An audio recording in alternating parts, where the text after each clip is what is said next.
Boa noite a todos, irmãos e irmãs, homens e mulheres. Eu agradeço o privilégio que vocês me dão de lhes falar nesta noite. E o assunto que eu vou mexer é provocante. E eu faço questão de provocá-los muito reverentemente. É um assunto que divide a igreja hoje.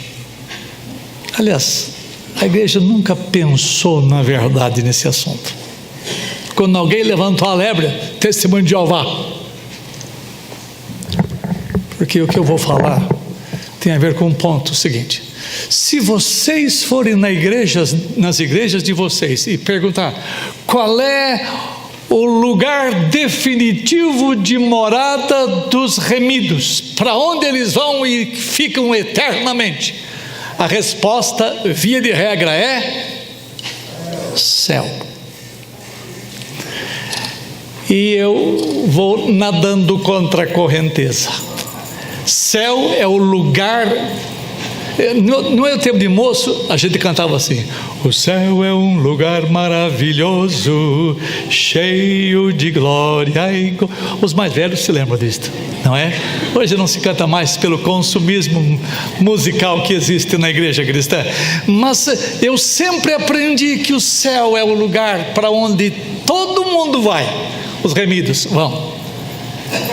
Mas lendo a Escritura eu fui vendo que as coisas não são assim. Céu é um lugar para onde os remidos vão, mas céu é o lugar temporário, até que Cristo venha, porque vocês que morrerem, e eu espero que vocês morram,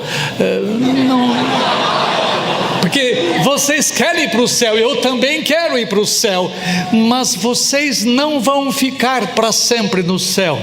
Um dia, quando o Senhor voltar, Ele vai trazer vocês, para que vocês se encontrem consigo mesmos. Eu falo isso em aula de antropologia, o pessoal chia. O que é morte, querida, você? O que é morte? Dormir? Tá certo, dormiu em Cristo, Lázaro, mas morte significa disrupção, separação da nossa materialidade, da nossa imaterialidade. Como eu creio que quando a Bíblia fala do homem, quando fala do corpo, está falando do homem. Quando fala da alma, está falando do homem. A morte, portanto, é a separação do homem de si mesmo.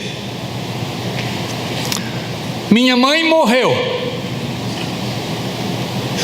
Minha mãe está com Cristo, mas minha mãe está sepultada no cemitério em Votorantim. Quando o Senhor voltar, minha mãe, juntamente com todos os que estão em Christos, vão voltar e vão se encontrar consigo mesmos. Isso é o que a Bíblia chama de ressurreição. Então, daqui, aliás, a redenção nossa começa aqui e termina aqui, diferentemente do que pensam muitos evangélicos, porque a ressurreição sua, ou a transformação sua, acontecerá quando o Senhor chegar. Num abrir e fechar de olhos, ou no ouvir de uma palavra, e todo mundo vai levantar das sepulturas. E as pessoas cristãs vão se encontrar consigo mesmas, porque foram separadas no dia da morte. Lembra? Minha mãe está lá, minha mãe está lá. Por isso que minha mãe está morta. Ela está unida a Cristo Jesus. Ela está com Cristo, mas ela está, em relação a ela mesma, separada. Ela está separada, ela está morta, até o dia em que ela vai voltar à vida, quando o seu corpo for juntado à sua alma. Bom, então eles ficam no céu até esse tempo da volta do Senhor. Depois que o Senhor transforma os que estiverem vivos aqui, depois que o Senhor transforma, aliás, ressuscita os que tiverem morrido, Ele vai levar-nos para um outro lugar. Eu não vou discutir questões de opiniões escatológicas, milenistas, não vou mexer nisso. Eu quero afirmar a vocês que o destino final, definitivo do homem é a nova terra. é isto aqui, sem os resquícios do pecado, sem as maldições divinas do pecado. E eu tenho, nos últimos anos da minha vida, eu espero que nos últimos anos, de lá para cá, não que sejam esses necessariamente os últimos, né? Mas pode ser. E se forem, eu tenho que aprender a dizer como Paulo, é muito melhor. Mas se der uma chancinha de eu ficar mais tempo, eu ficaria muito feliz, para poder terminar as coisas que eu comecei. Eu tenho tentado escrever coisas que são lacuna na igreja cristã. Por exemplo, não sei se vocês conhecem, eu tenho 2, 3 livros sobre a pessoa de Cristo, sobre as duas naturezas do Redentor, sobre a unio personalis, a união das duas naturezas. Tenho sobre a humilhação e vou terminar, deve ser uns 7 ao todo em Cristologia, mas está em 3. Eu tenho um livro sobre providência, que isso não tinha nada em português, quase nem em inglês havia. E eu resolvi de uns anos para cá escrever livros e eu estou terminando a série de 7 livros sobre o habitat humano. 4 já estão publicados pela Agnus, 2 estão no Prelo, e eu estou terminando nesse mês de fevereiro o 7º. Paraíso perdido, paraíso criado, perdido, ausente, e os 4 últimos, paraíso restaurado. Eu tenho visto tanta coisa, não na literatura evangélica, mas na escritura, que me tem encorajado a escrever. E quem escreve coisas novas que a igreja não está acostumado a ouvir, leva cacetada de todo lado. E eu estou disposto a receber de vocês também cacetadas, se vocês tiverem oportunidade de fazê-lo, porque nós temos que rever algumas coisas da nossa escatologia, em termos de destino eterno, em termos de lugar definitivo de morada. Além disso, a gente não trata muito Nova Terra por 2 razões. Primeira, porque nós não queremos ser identificados com... Quem é que prega isso muito? Testemunho de Jeová. E nós perdemos tremendamente só porque não queremos ser semelhantes a eles. Vocês se lembram aqui, vou mexer em vespeiro aqui, vocês se lembram que na década de 70 houve o movimento, na 60, 70 a igreja pentecostal estava florescendo, crescendo, e nós não falávamos sobre dons espirituais. Por quê? Nós os cristãos históricos, por que é que nós não falávamos? Porque nós não queríamos nos tornar parecidos com eles, e nós perdemos muito em não estudar as coisas. Então não tenha medo do fato de... Quer ver só? Aqui não tem, né? Uma vez brigaram comigo porque eu botei uma cruz lá na minha igreja. Brigaram comigo. Cruz é patrimônio do cristianismo e não do catolicismo. E a gente tem que brigar pelo que está na Escritura, e a cruz é o símbolo nosso e não podemos abrir mão dela. Então nós temos que ter um pouquinho de coragem, e eu vou tentar fazer isso nesta noite. Eu não vou fazer tudo o que eu queria fazer por causa do tempo, mas eu vou dar algumas coisas que eu acho que são importantes. Cadê? Está ali.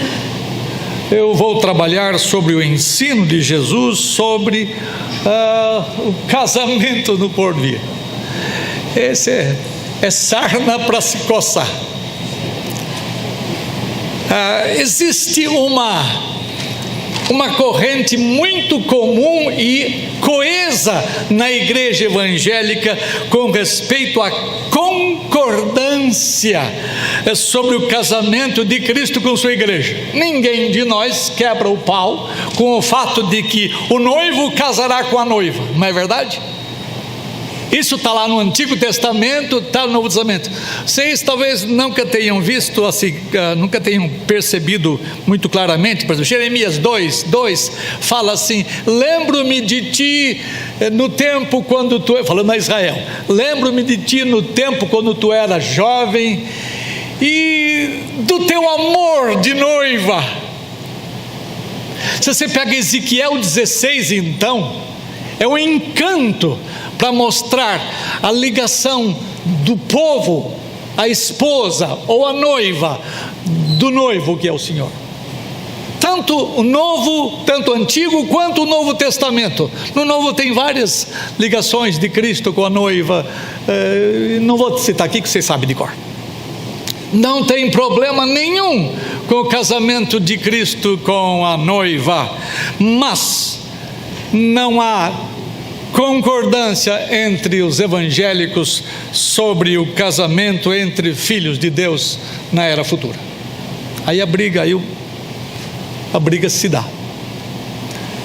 Parte da briga é porque nós fomos formados na nossa teologia, seja qual for a sua origem, a sua tradição teológica, todos nós, desde tempos muito antigos, nós fomos influenciados pelo pensamento grego de que a matéria é alguma coisa que não é boa quanto a parte imaterial, quanto a parte espiritual. Isso já estava lá no começo do cristianismo, com o movimento de quem mesmo? Gnosticismo, lembram-se? Que negavam que Cristo tinha fisicalidade, corporeidade, porque matéria é coisa ruim. Então, e casamento, sexo, ligação física, isso é coisa do pecado. Aqueles de nós que viemos do catolicismo ainda temos ranço, e mesmo aqueles que não vieram ainda têm no seu arcabouço teológico escondido a ideia de que essas coisas são pecaminosas em si, porque nós ligamos isso ao pecado. Quer ver só? Quantos de vocês que são pais mais idosos um pouco, que têm filhos moços, falaram sobre sexo com seus filhos? Falar sobre a relação física? Alguns vão dizer: pai, nem fala isso, credo. Você faz isso com a mãe? Não é assim? Nós temos essa noção de pecaminosidade nessas coisas por causa da ideia da filosofia grega, que influenciou a teologia cristã desde o tempo antes de Agostinho até. Então, irmãos meus, a ideia de fisicalidade nos assusta quando tratamos de coisas do reino de Deus. E Nova Terra é pura fisicalidade. Eu não tenho tempo de tratar disso. Quem sabe um dia ele pode conversar mais tempo, mas não tem. Quando se trata da Nova Jerusalém, quando se trata da vida de lá, nesse último livro meu eu estou trabalhando com as continuidades. É mais fácil trabalhar com descontinuidades. É o que não vai ter. Não vai ter isso, não vai ter aquilo, não vai ter casamento, por causa da noção de fisicalidade. Então, irmãos meus, eu queria trabalhar com vocês nesta noite sobre este assunto. Eu vou correr. Há dois textos que eu queria que você abrisse a Bíblia, por favor. Mateus 22. Mateus está muito murchinho aí, mas dá para ler. Mateus 22.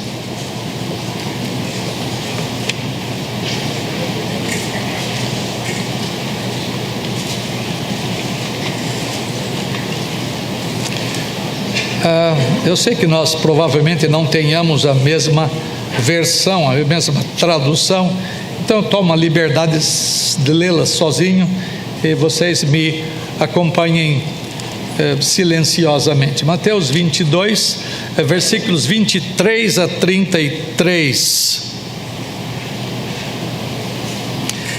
23. Naquele dia aproximaram-se de Jesus alguns saduceus, que dizem não haver ressurreição. E lhe perguntaram: mestre, Moisés disse: se alguém morrer não tendo filhos, seu irmão casará com a viúva e suscitará descendência ao falecido. Ele pega um texto que tem aplicabilidade aqui e agora e vai querer que Jesus responda a aplicabilidade dele lá, na era vindoura. Escuta lá. Ora, havia entre nós 7 irmãos. Ele vai inventar uma historinha que não é verdadeira. Ele quer pegar Jesus no contrapé. O primeiro, tendo casado, morreu, e não tendo descendência, deixou sua mulher a seu irmão. O mesmo sucedeu com o segundo, com o terceiro, até o sétimo. Depois de todos eles, morreu também a mulher. Essa mulher é danada, matou 7. Portanto, na ressurreição, de qual dos 7 será ela esposa? Armaram para Jesus, porque todos a desposaram. Respondeu-lhe Jesus: errais, não conhecendo as Escrituras, nem o poder de Deus. Porque na ressurreição nem casam, nem se dão em casamento, são, porém, como anjos no céu. E quanto à ressurreição dos mortos, não tendes lido o que Deus vos declarou: eu sou o Deus de Abraão, o Deus de Isaque e o Deus de Jacó. Não tendes lido isso? Ele não é Deus de mortos e sim de vivos. Ouvindo isto, as multidões se maravilhavam da sua doutrina.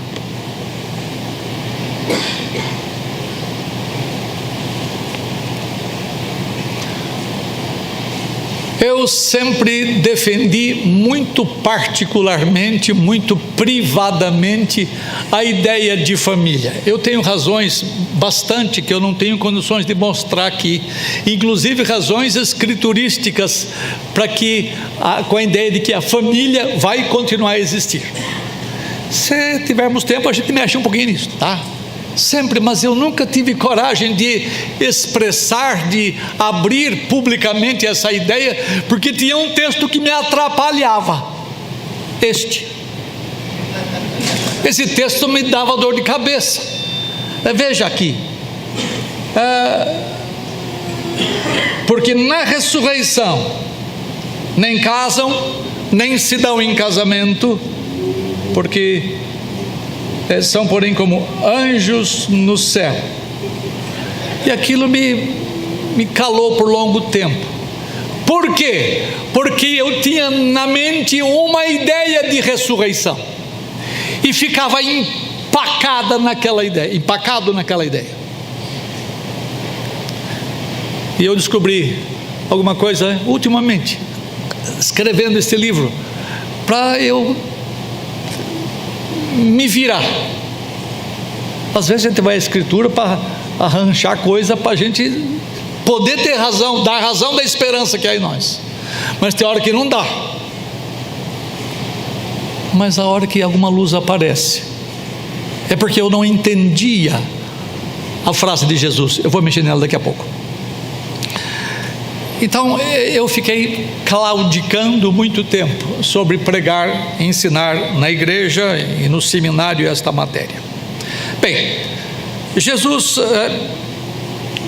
ensinou sobre o perigo da ignorância espiritual. Leia o verso 29 para mim aí, bem alto.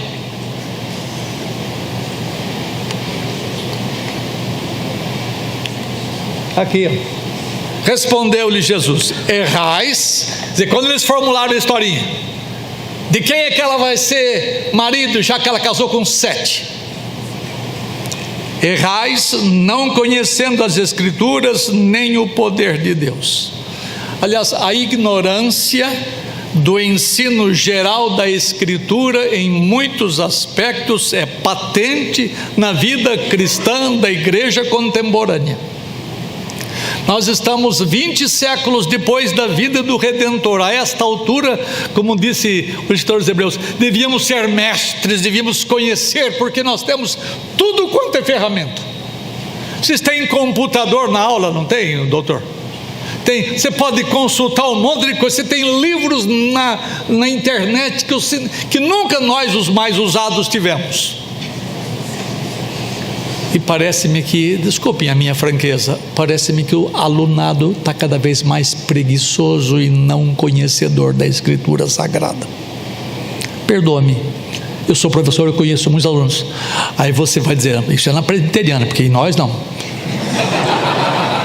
E como é triste ver alunos que deviam ter tanto, saber tanto, porque tem tudo na mão, e eles não fazem uso da Escritura. O alvo primordial de Jesus Cristo era responder ao questionamento de um grupo que afirmava que a ressurreição não existia. Esse grupo chamava saduceus. E Jesus estava defendendo a ideia da ressurreição, não atacando o conceito de casamento. Guarde bem isto. Os saduceus estavam torcendo o ensino das Escrituras, o que mostrava que eles não a conheciam.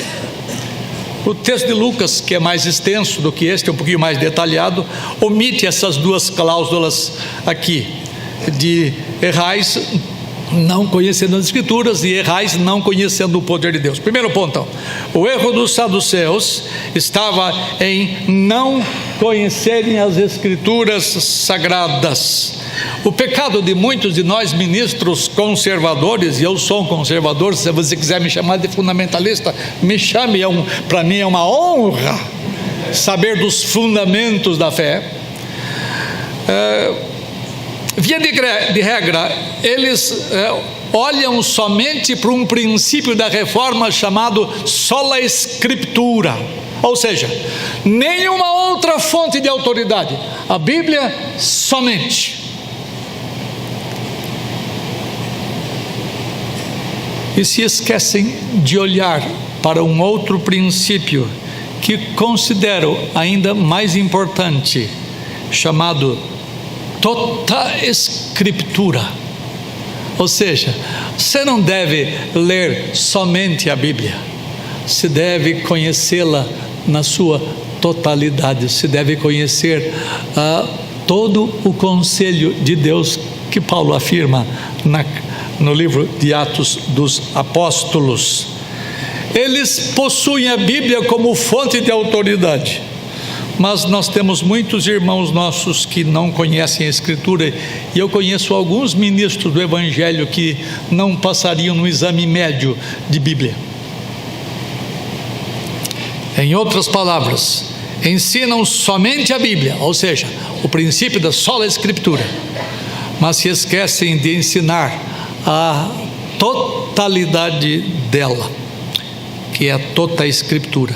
Fazendo assim, negligencia uma coisa muito importante, inclusive sobre o chamado mandato social, que trata da família nos tempos definitivos. Simplesmente nós deixamos esse assunto de lado, do mandato social, que Deus deu lá no princípio, e que haveria de ter vários cumprimentos que nunca foram cumpridos neste tempo presente. E nós temos que entender que a doutrina do estado final do céu, ou do céu como sendo o estado final, é um exemplo da ignorância do princípio da tota escritura. Você que crê que o céu é o lugar final, que vai cantar cânticos espirituais de nuvem em nuvem o tempo todo, eternamente, você não conhece tota escritura. Esse é um dos muitos pontos que existem. O erro dos saduceus estava em não conhecerem o poder de Deus.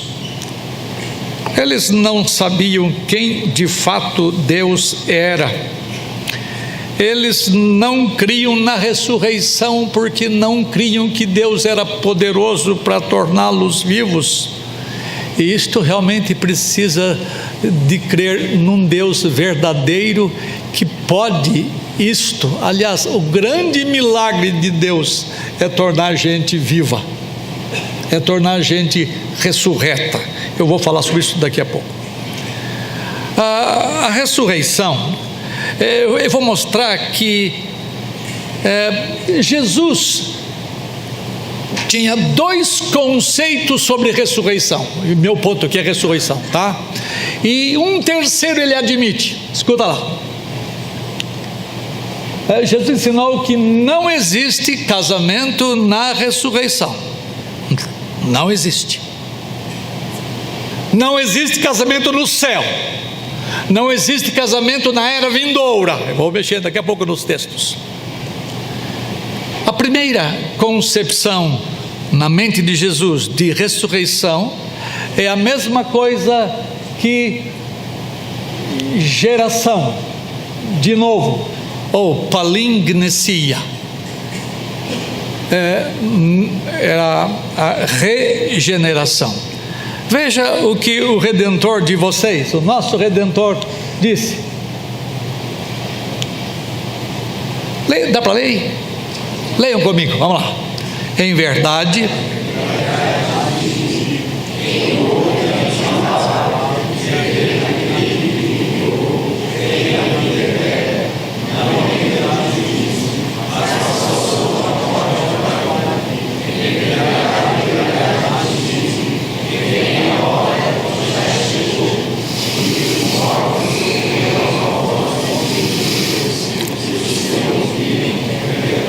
vem a hora, e ela já chegou. Ele está tratando da vivificação da alma, está tratando da novidade de vida, está tratando da ressurreição espiritual. Lembra que Paulo fala em Colossenses 3, vós que já fostes ressuscitados com Cristo, buscai as coisas lá do alto, onde Cristo vive. Então, ser ressuscitado com Cristo é a mesma coisa de ter vida trazida de Deus. Então, os que ouvirem a voz do Filho de Deus viverão. Esse é o sentido espiritual de ressurreição. Eu espero que vocês já tenham sido gerados de novo, que vocês conheçam o Redentor de vocês experimentalmente, e vocês tenham a vida pulsando dentro de vocês. Porque tem seminarista que é danado, que não é crente, tem pastor que não é crente, você sabe disso? Tem professor de teologia entre nós que não é crente. É triste isto. No meio do chamado povo de Deus, há os que não foram ressuscitados. Não cabe a mim dizer quem é, quem não é, mas algumas coisas pelos frutos você percebe, porque Jesus Cristo disse, pelos frutos vocês vão conhecer. Eu oro a Deus para que aqui nessa escola haja homens e mulheres que vão trabalhar no ministério cristão, que sejam homens e mulheres gerados de novo, nascidos de novo, para a glória do Senhor e para o bem do povo de Deus. A segunda coisa, no mesmo texto de João, ressurreição significava na mente de Jesus o levantamento físico dentre os mortos, daqueles que haviam tombado neste presente habitat. No mesmo texto, veja lá, eu sei que está longe, mas leiam comigo. Não vos maravilheis disto, porque vem a hora.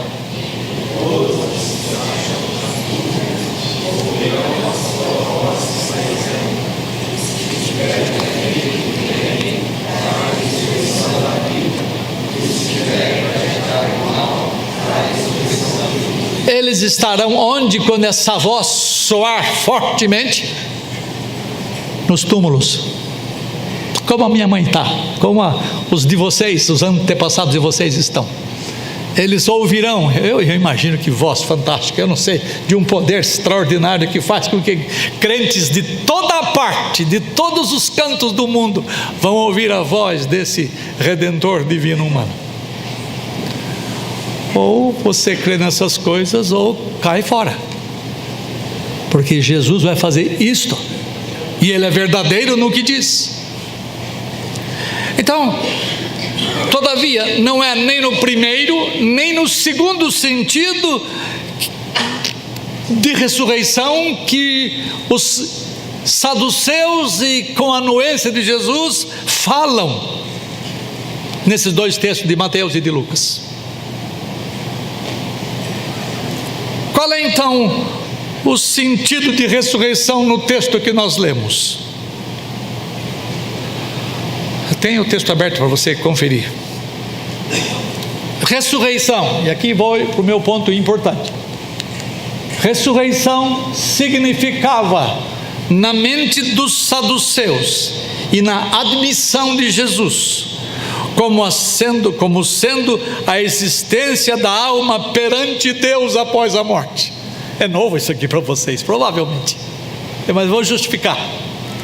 Para os saduceus, a palavra ressurreição possuía um significado diferente da simples ideia que você e eu temos de ressurreição física no último dia ou da ressurreição espiritual. Eles criam que após a morte as pessoas não existiam mais. Os saduceus, quando eles negavam a ressurreição, eles estavam negando a existência de pessoas existindo na presença de Deus após a morte. Os saduceus criam, como muitos creem hoje, que a alma humana deixava de existir quando o homem morria, quando o homem experimentava a chamada morte física neste presente habitat. Como é que eu chego a esta conclusão? Simples. Foi justamente por causa deste conceito, Jesus aprovou este conceito quando ele disse: eles não estão mortos, eles estão vivos, porque Deus é Deus de quem? De vivos e não de mortos. Os saduceus sabiam que Jesus Cristo cria numa existência após a morte, existência essa que era negada por eles. Perceba que você e eu sempre pensamos que eles negavam a ressurreição física, mas o texto não me permite trabalhar com a ressurreição física. Eu vou chegar lá. Sabendo que Jesus cria na existência da alma perante Deus após a morte, eles o provocaram na esperança de o derrubar. Aliás, escribas e fariseus de um lado e saduceus do outro tinham sempre botado o rei dos reis à prova, sempre tentando derrubá-lo, e Jesus saía com maestria de todas as arapucas que armavam contra ele. A pergunta foi feita por eles para confundir Jesus sobre a ideia de ressurreição. Por essa razão, os saduceus usaram o termo ressurreição num sentido bem diferente dos dois primeiros que nós usamos aqui, nos sentidos em que a Escritura usa mais comumente. No entanto, Jesus entendeu qual era o sentido que eles davam à palavra ressurreição ali, e é nesse sentido que eles negavam a ressurreição. Eu vou ler o verso 31 e 32 outra vez para vocês, não sei se eu escrevi aqui. E quanto à ressurreição dos mortos, ele está falando da ressurreição dos mortos, tá? Não tendes lido o que Deus vos declarou? Olha o que Deus disse lá no Antigo Testamento: eu sou o Deus de Abraão, eu sou o Deus de Isaque, eu sou o Deus de Jacó. Ele não é Deus de mortos, e sim de vivos. Perceba, a ressurreição aqui é a afirmação de que as pessoas que partem deste mundo, elas estão vivas, porque Deus é Deus de Abraão, de Isaque, de Jacó. Jesus trabalhou com o próprio conceito de ressurreição que eles tinham e os derrubou no seu próprio conceito. Deixa eu ler o texto todo aqui, deixa eu ver se está aqui. Está muito pequenininho para vocês aí atrás, eu vou ler, escutem. Lucas 20, 34 e 38. Então lhes acrescentou Jesus: os filhos deste mundo casam-se e dão-se em casamento, mas os que são havidos por dignos de alcançar a era vindoura e a ressurreição dentre os mortos não casam, nem se dão em casamento. Para nós, era vindoura diz respeito ao escatom, diz respeito ao final de tudo. Ressurreição diz respeito ao final de tudo. Mas Jesus Cristo mostra o contrário. Olha: pois não podem mais morrer, porque eles são iguais aos anjos e são filhos de Deus, sendo filhos da ressurreição. É que os mortos hão de ressuscitar, Moisés o indicou no trecho referente à sarça, quando chama o Senhor o Deus de Abraão, o Deus de Isaque, o Deus de Jacó. Ora, Deus não é Deus de mortos, e sim de vivos, porque para Ele todos vivem. O conceito de ressurreição que os saduceus tinham era muito diferente do conceito de ressurreição que você e eu temos, a ressurreição espiritual e a chamada ressurreição física. Nem sequer pensamos na possibilidade deste outro tipo de ressurreição. Eu vou voltar a ele daqui a pouco. Não se esqueça de que Jesus percebeu exatamente o sentido de ressurreição crido pelos saduceus e usou de uma forma que os saduceus usaram com referência à existência das almas na presença de Deus, vivos perante Deus. Ser ressurreto é ser vivo perante Deus. Um articulista chamado Ken Wallace, ele escreveu o seguinte, aspas: visto que os saduceus rejeitam a noção de vida após a morte, Jesus não precisa se mover para o tópico da ressurreição corporal na sua segunda vinda.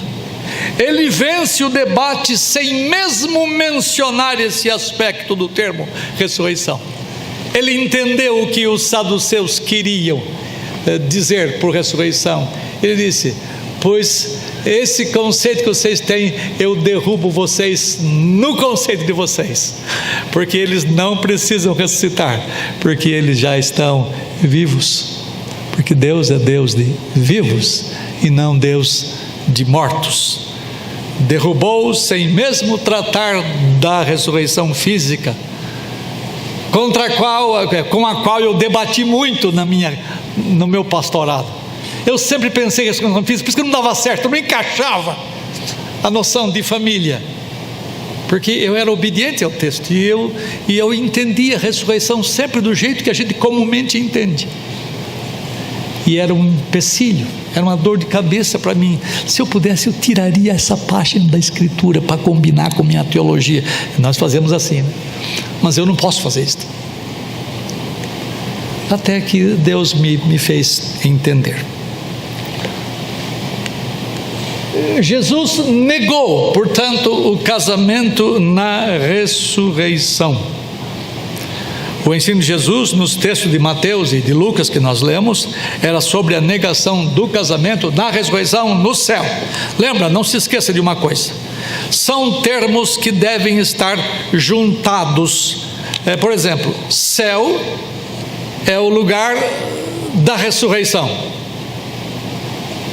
Não sei se vão me entender. Ressurreição se dá na era vindoura.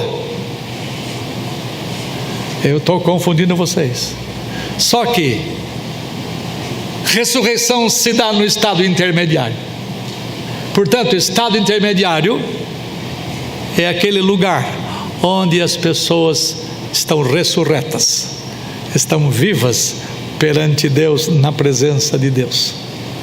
Estado intermediário é o céu.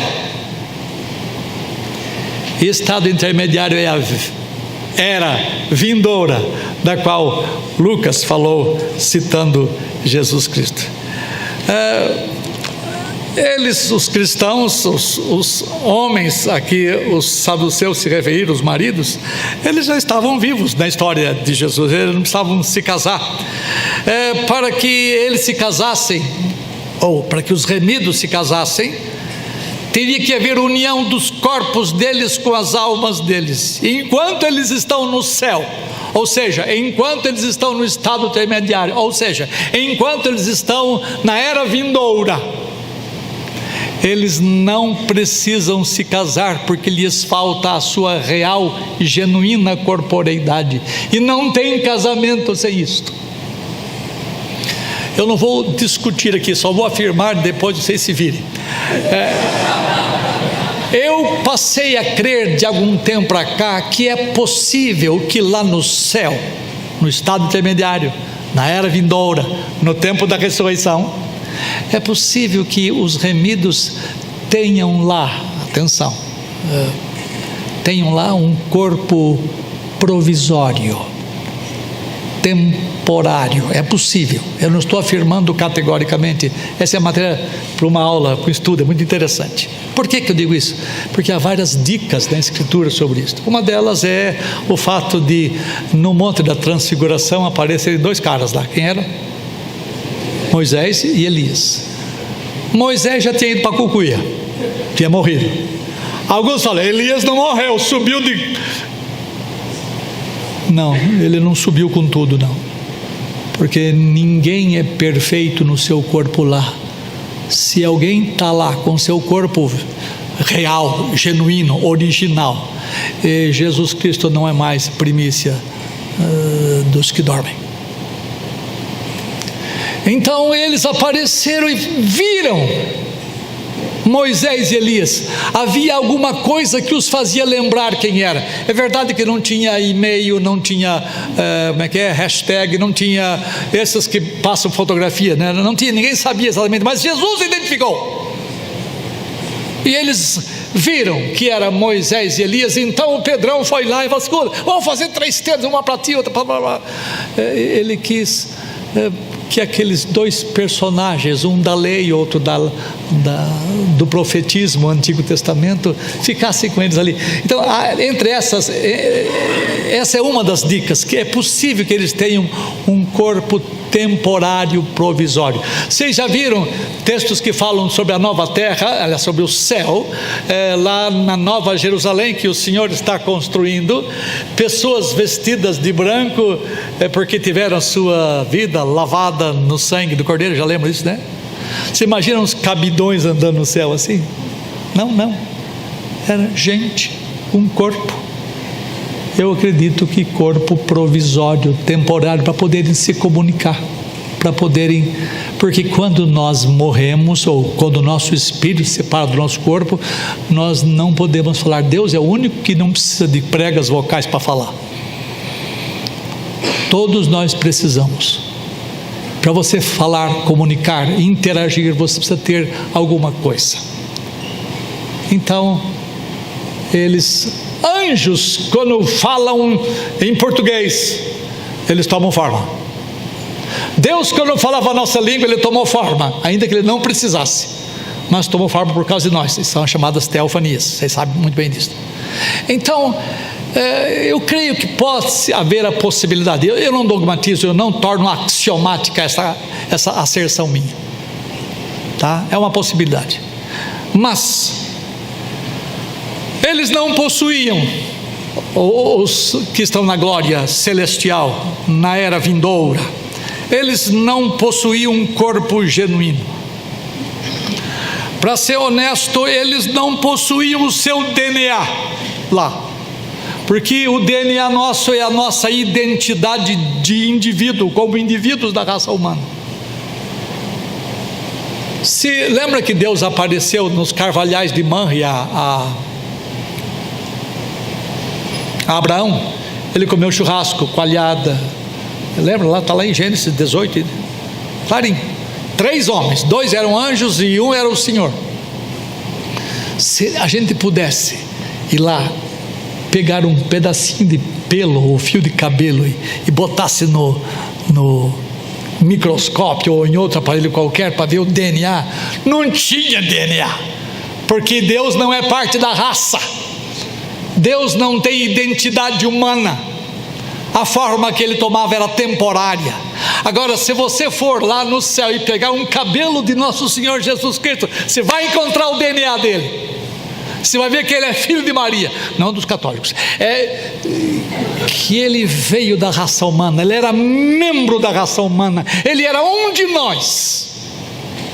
E ele é o único que tem o corpo real, original dele lá no céu. É por isso que ele é a primícia dos que dormem.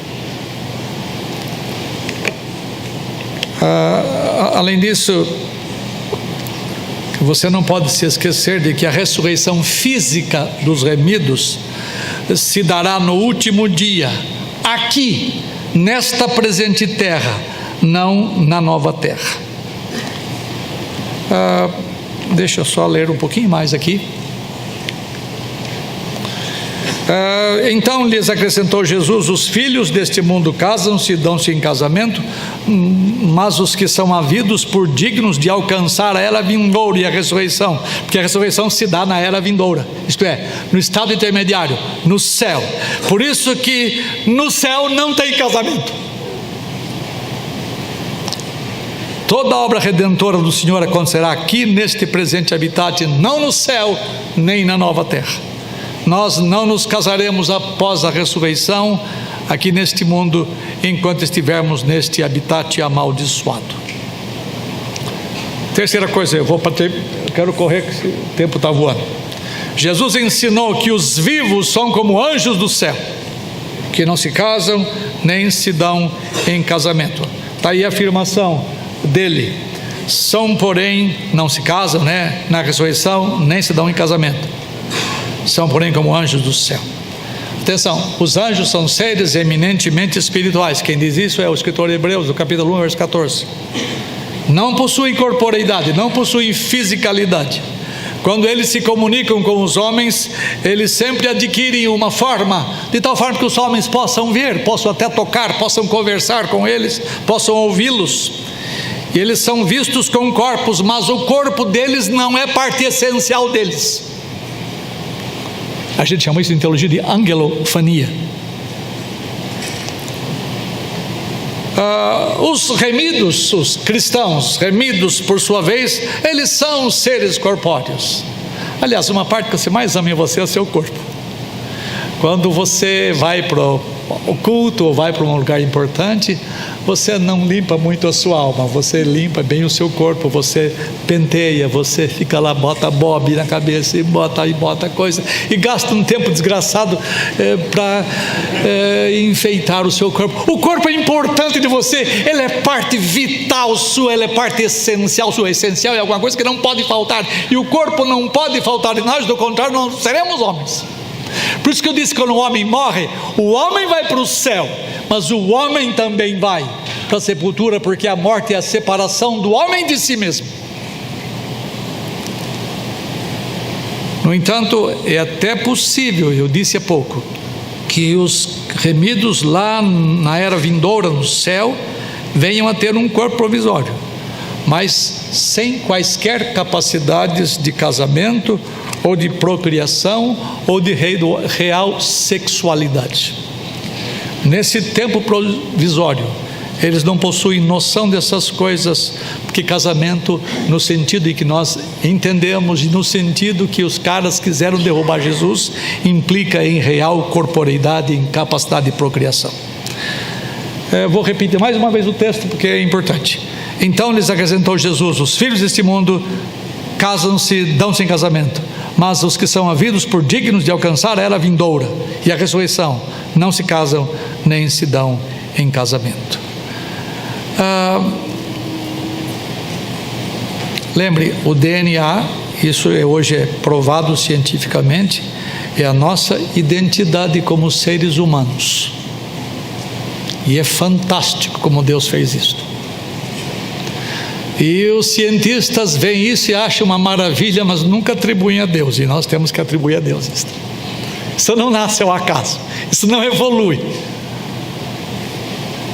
Portanto, algumas coisas. Eu acho que eu pulei. Não, ainda não. Portanto, no céu não haverá casamento. Volta um pouquinho. No céu não haverá casamento, porque não teremos os nossos corpos reais, tá? Segundo,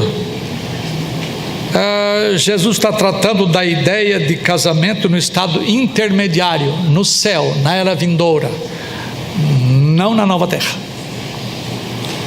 Terceiro, Jesus afirma a impossibilidade de haver casamentos no céu, porque os remidos não estão mortos no céu, eles estão vivos. Terceira verdade, quarta verdade, Jesus ensinou sobre o casamento no porvir e recebeu a aprovação dos seus ouvintes. Duas aprovações. O ensino geral recebeu a aprovação do povo em geral. Olha aqui, ouvindo isto, as multidões se maravilhavam com a sua doutrina. Jesus tinha os mais variados auditórios, as mais variadas opiniões teológicas. Muitos deles eram ignorantes, mas eram ensináveis, estavam prontos a aprender por graça divina. E essas pessoas ignorantes, mas tinham o coração que aprendia, se encantavam com o ensino. Gente, eu nunca ouvi isto. Que coisa espetacular, que coisa encantadora, que coisa maravilhosa. Nenhum fariseu ensinou isto, nenhum saduceu ensinou isto. Que espanto, que maravilha. Provavelmente aquelas pessoas que o seguiam dia após dia nas estradas poeirentas da Galiléia, da Judéia. O ensino de Jesus recebeu a aprovação do povo em geral, né, como nós dissemos. Recebeu a aprovação de alguns dos seus adversários. Veja lá, então disseram alguns dos escribas: mestre, respondeste bem. Lembra, escribas e fariseus de um lado e saduceus do outro. Você tem que entender essas coisas. Igual corintiano e palmeirense, dois grupos assim, separados. Uma bênção para um deles era chover na horta deles, e a outra bênção é não chover na horta do outro. O fato de Jesus ter derrubado o argumento dos saduceus foi glória. Eles disseram: o senhor respondeu muito bem, nós gostamos. Eu não creio que eles tenham gostado de Jesus. Nunca eles gostaram de Jesus, exceto alguns poucos que se arrependeram dos seus pecados e foram por graça trazidos a Jesus Cristo. Eles sempre foram críticos, legalistas, foram pessoas sem piedade, eram homens muito duros, mas eles não puderam conter-se e disseram: o senhor respondeu muito bem. Conclusões.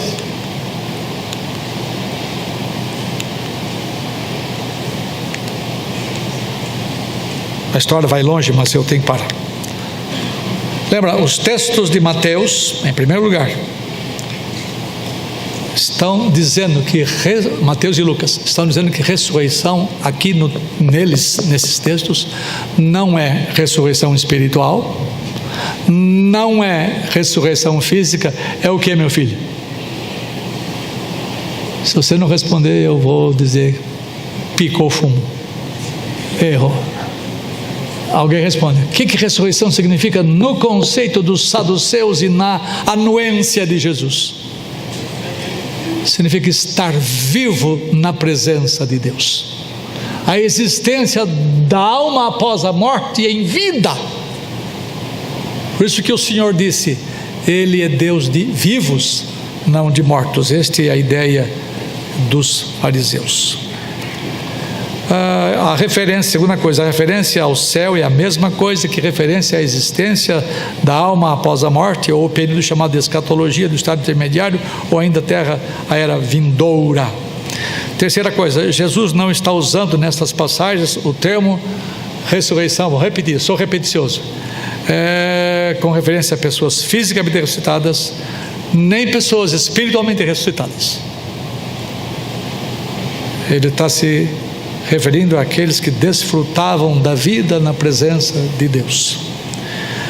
Você não pode se esquecer de que as expressões verbais usadas por Jesus Cristo no texto mostra que os verbos estão no presente. Lembra? Abraão, Isaac e Jacó viveram quantos anos mais ou menos antes de Cristo? Cerca de 2000 anos, 1800, depende de quem faz história. No entanto, Jesus usa no verbo no presente indicativo. Deus não é Deus, porque Abraão vive comigo, Jacó vive comigo, Isaac vive comigo, porque eu sou o Deus desses caras vivos. É isto que eu entendo ser ressurreição nestes textos. Jesus não está tratando da ressurreição na nova terra. Não esqueça disto. E mais uma palavrinha final. Quando Jesus está trabalhando com este fato, ele não está dizendo que os seres remidos lá no céu são assexuados como os anjos. Não inventa essa história. Se você tornar os homens assexuados, você vai fazer com que a identidade deles se perca. Vocês são mulheres, vão ser mulheres para sempre e sempre. Vocês são homens, vão ser homens para sempre e sempre. Vocês não vão ser unissex. E eu perguntaria, se houvesse qual? Vocês terão corpos iguais aos que você tem agora. Se você é feio, você vai ficar muito melhorado, porque Deus vai tirar, glória mesmo, Deus vai tirar todo o resultado da queda em nós, toda a maldição que Ele pôs sobre nós, Ele vai tirar.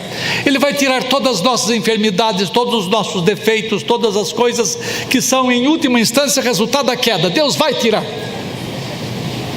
Se eu pudesse falar, eu ia falar, por que as Maria Madalena, que dizem que foi amante de Jesus, e tanto que viveu junto dele, né? Por que isso é uma vergonha, uma coisa desta, mas aí por aí dizem isto, que ela não conheceu Jesus ali na ressurreição. O susto, ela não imaginava que ele ia ressuscitar. Eu sei que o susto às vezes nos impede de ver coisas, mas lembra, Jesus Cristo era um varão de dores, que sabe o que é padecer, um varão de quem os homens escondiam o rosto. Não havia nele nenhuma beleza que nos agradasse. Era um varão de dores e que sabe o que é padecer. Eu assisti há uns dias atrás no Netflix, se não me engano, aquele filme Rei dos Reis. Você lembra? Lá nos anos 60. E Jesus era um gato. Acho que Jeffrey Hunter era o ator. E cada vez que havia um shot, né, uma tomada de Jesus assim no cinema, eu vi uma vez, uau, as meninas diziam, bonito, belo. Não tem nada disso. Nosso Senhor não tinha a beleza que agradava aos homens. Mas quando ele levantou da sepultura, ele não tinha uma mancha sequer, um resultado sequer dos seus pecados, exceto o sinal dos cravos. Ele era perfeito, não havia nenhuma fealdade, nenhuma feiura nele. Essa é a esperança minha e sua. Nós vamos ter corpos lá. Já pensaram vocês lá? Aqui homens, lá emasculados. Vocês mulheres aqui, mulheres bonitas, formosas, não vão chamar a atenção de ninguém, vocês não vão pentear cabelo, vocês não vão fazer nada que vocês gostam de fazer. Meus irmãos, eu estou brincando, fazendo troça disto, mas nós vamos ser aquilo que Deus originalmente quis que nós fôssemos. E Ele determinou que um dia nós vamos ser isto. Eu preciso de mais tempo para trabalhar com isto, porque isso aqui é novo para muita gente. Nós teremos a nossa fisicalidade. Eu ver-me-ei no espelho, você também. E nós vamos dizer para nós mesmos, cara, como você está bonito hoje. Eu não sei se Deus vai dar a minha esposa, aquela moça bonita ali, que ela já está há 41 anos casada comigo. Já pensou vocês? Quer ver? Desculpem, reverendo, doutor, eu estou passando no meu tempo, mas já pensaram na possibilidade de vocês viverem a vida conjugal sem uma ruga sequer? Quando eu falo ruga, eu não estou falando aqui, ó. Não estou falando de galinha, né? Pé de galinha. Não. Eu estou falando dos nossos pecados, das nossas acusações, das nossas críticas, das nossas desavenças, das coisas que mancham a nossa vida conjugal. Você já pensou? E a Bíblia trata do começo ao fim de como você deve viver a vida conjugal, não trata? Do começo ao fim. Ora, por que é que Deus fez com que desde o começo até o fim você tenha que viver assim, assim, assim, e chegar lá no final, acabou a festa? Eu nunca conheci uma vida conjugal perfeita, uma vida relacional perfeita, nem com meus irmãos da fé, nem com ninguém. Já pensou? Você viver limpamente, santamente? A vocês homens, quem nunca adulterou, aqui ó,